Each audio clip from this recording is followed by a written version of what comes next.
بہت بڑی اور سعادت کی بات ہے، اللہ نے عافیت کے ساتھ رمضان میں ہمیں داخل بھی فرمایا اور عافیت کے ساتھ الحمدللہ اس کے تکمیل تک لایا۔ ما بقیہ جتنے دن بچ گئے ہیں، اللہ تعالیٰ اس کی ہم سب کو خوب قدردانی کی توفیق نصیب فرمائیں۔ یہ بڑے قیمتی دن چل رہے ہیں بھائیوں، آخری دن۔ ان دنوں میں اللہ کے رسول صلی اللہ علیہ وسلم عام طور پر رات میں بھی بیدار رہنے کا معمول فرماتے تھے، خود بیدار رہتے تھے، اپنے گھر والیوں کو بیدار فرمایا کرتے تھے۔ حدیث میں ہے کہ آپ خود بیدار رہتے تھے اور سونے والوں کو جگایا کرتے تھے۔ معلوم ہوا اس عشرے میں گھر والوں کو اٹھانا یہ سنت ہے کہ اٹھو، یہ سونے کا وقت نہیں ہے، یہ عبادت کی راتیں ہیں، خاص طور پر یہ طاق راتیں، یہ بڑی اہم ہے اور اللہ کے پاس ان دنوں کا بڑا مقام اور مرتبہ ہے، اس لیے ان کو خاص اہتمام میں لانا چاہیے۔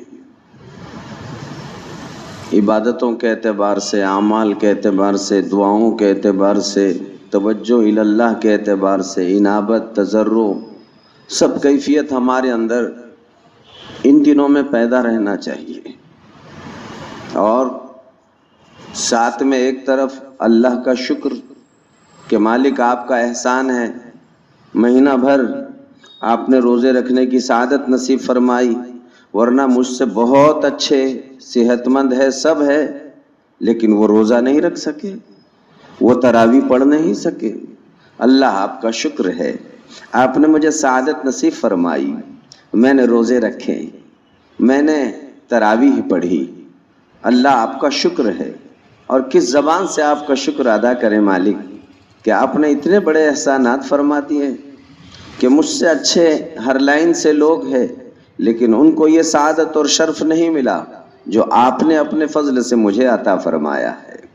ایک بات یہ، دوسرے اس پر ندامت کہ اللہ کتنا قیمتی موقع آپ نے دیا تھا، لیکن جیسے اس کا حق ادا کرنا چاہیے تھا میں نہیں کر سکا، اللہ معاف فرما دیجئے۔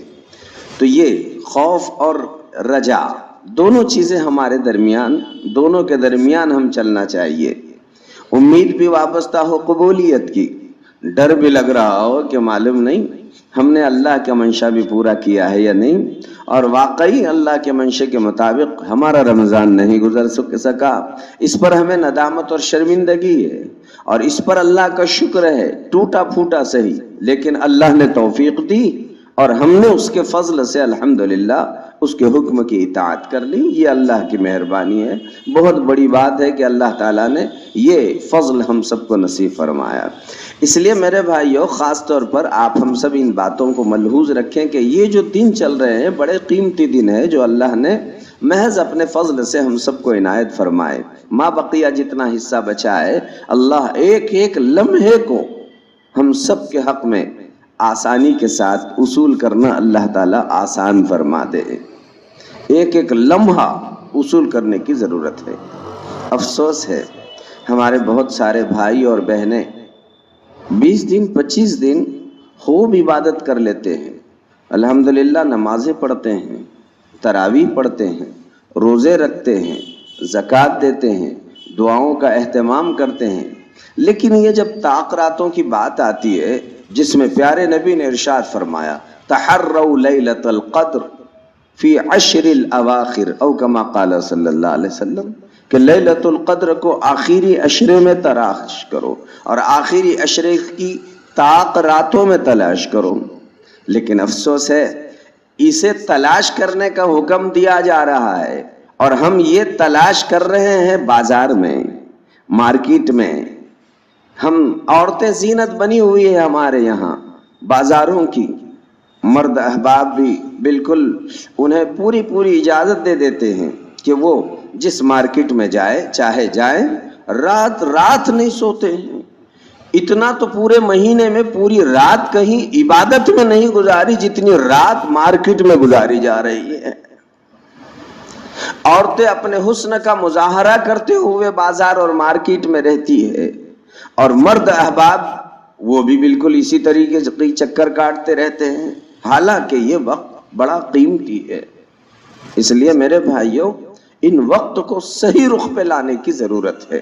یہ تو بات ایسی ہی ہوئی کہ اللہ تعالیٰ آسمان سے سونا برسا رہا ہے۔ دیکھو دیکھو، اللہ تعالیٰ آسمان سے سونا برسا رہا ہے۔ دیکھو یہ دن اس کے ہے، اللہ تعالیٰ ان دنوں میں آسمان سے سونا برسا رہا ہے، اور ہم جیسے غافل بندے کہہ رہے ہیں اللہ یہ برسے ہوئے سونے کی ضرورت نہیں، ہم کو زمین کے کنکر ہی کافی ہے، یہی پتھروں پہ ہم کام چلا رہے ہیں۔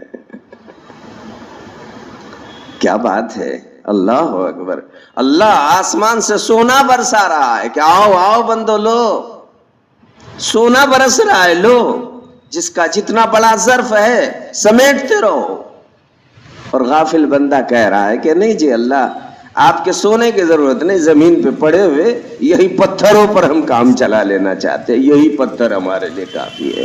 ٹھیک ہے، آپ اپنی جھولی پتھروں سے بھر لیں، بھرنے والے پورا پورا سونا سمیٹ رہے ہیں اس مبارک دنوں میں، الحمدللہ۔ تو بھائیوں وہ مت بنو جو زمین کے کنکر اور پتھر چن رہے ہیں، وہ بنو جو آسمان سے برسنے والے سونے کو سمیٹ رہے ہیں۔ ہمیں وہ بننا ہے۔ اسی لیے اللہ کا فرشتہ ہر رات اعلان کر رہا ہے، یا باغی الخیر اقبل، یا باغی الخیر اقبل، اے نیکی کے تلاش کرنے والے آگے بڑھ اور نیکی کرتا جا، آگے بڑھتا جا اور نیکی کرتا جا۔ اور فرشتہ اعلان کر رہا ہے، یا باغی الشر اقصر، اے شر کے تلاش کرنے والے کم از کم اب تو رک جا۔ دیکھو دیکھو، اب تو رک جا۔ تو رحمت کے عشرے میں نہیں رکا تو رحمت کا عشرہ ختم ہو گیا، تو مغفرت کے عشرے میں نہیں رکا، مغفرت کا عشرہ ختم ہو گیا۔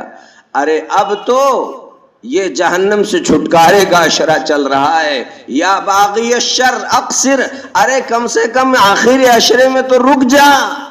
اب بھی اگر نہیں رکا تو تجھ سے بڑی بدقسمتی کس پر منڈلا سکتی ہے، اور پھر تو جبرائیل امین کی بد دعا نہیں تو اور کس کا مستحق ہو سکتا ہے۔ یا باغی الشر اقصر، اب تو رک جا۔ اے بے پردہ پھرنے والی عورتوں اب تو رک جاؤ، اے نمازوں کو ضائع کرنے والے لوگوں، اے روزہ نہ رکھنے والے لوگوں، اے دعا تلاوت میں نہیں جڑنے والے لوگوں، اقصر، اب تو رک جاؤ اور اب تھوڑا آگے بڑھو، کچھ اچھے کام کر لو، ابھی کچھ دن ہے، فائدہ اٹھا کے لے لو۔ یہ دن پھر بار بار نہیں آنے والے، دیکھو یہ دن بار بار نہیں آنے والے۔ اب یہ جو رمضان چلا جائے گا یہ قیامت تک لوٹ کر نہیں آنے والا ہے، جو رمضان آئے گا وہ نیا رمضان ہوگا۔ اس لیے نیکی کے طالبوں کو آگے بڑھنا چاہیے اور برائیوں میں مبتلا ہونے والوں کو رک جانا چاہیے۔ اپنی اصلاح کی فکر، اللہ تبارک و تعالیٰ سے خصوصی تعلق اور لگاؤ ہمارے اپنے زندگیوں میں ہونا چاہیے۔ اس وقت اللہ کی رحمتیں بہت وسیع ہے۔ اور پھر وہ جملہ ذہن میں رکھیے کہ بھائیو اللہ سونا برسا رہا ہے۔ اللہ، دیکھو یاد رکھنا، یہ صرف پانی کے قطرے نہیں برس رہے، یہ صرف پانی کے قطرے نہیں برس رہے، اللہ ان دنوں میں سونا برسا رہا ہے۔ دامنوں کو پسارو، یہ دن صرف لائن لگا کے لینے کے نہیں ہے، یہ دن لوٹ لینے کے ہیں۔ لینے میں لوٹنے میں فرق ہے۔ لینا یہ کہ لائن سے آؤ، جتنا دیا جائے اتنا گن گن کے لو، واپس چلے جاؤ، اور لوٹنا یہ ہے کھینچتے رہو جتنا آ رہا ہے، اس میں کوئی تمہارے اوپر پابندی نہیں ہے کتنا ہے۔ یہ دن وہ چل رہے ہیں۔ اس لیے میرے بھائیوں، عورتیں، مرد، جوان، بوڑھے، بچے سب ایک ہی روش پر چلیں اور اللہ کے یہ منادی کی ندا کا احترام کریں، جس میں منادی ندا لگا رہا ہے، یا باغی الخیر اقبل، اے روزہ رکھنے والو، اے